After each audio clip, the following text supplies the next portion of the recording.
Hello everybody and welcome to the Roots of the Matter. Today we're going to go over the Schwabisch or Schwabisch, depends on where you're from, how you say it. But this knot is not a knot, it's a hitch, and it is for climbing.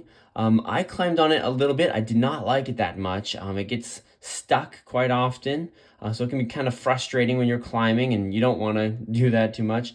I prefer the distal over this, and the distal is very similar, and we'll talk about that in another video.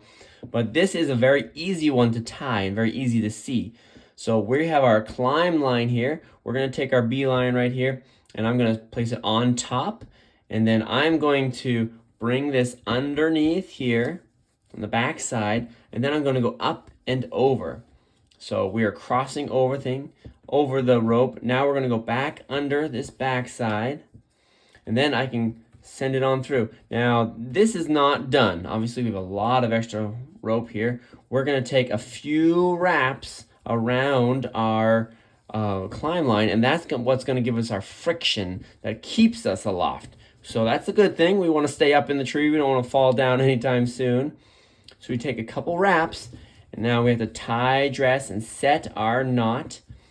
Okay, so we typically want 2 above and 2 below, and we can see this is what we would put our carabiner into.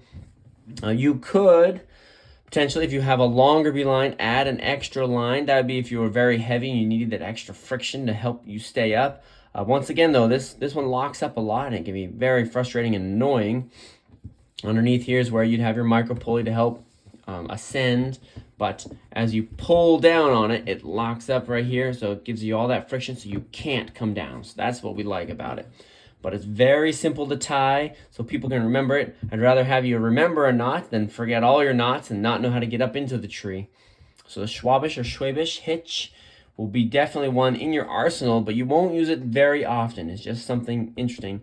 But if you ever needed to tie down a tent or something else, this is a good knot to use as well because it's just friction. If you just have a strand of rope, a small strand, you can make friction and then tie it off and stake it into the ground or do something else. So it is good to know. Okay, I hope this helps, and I'll see you in the next video.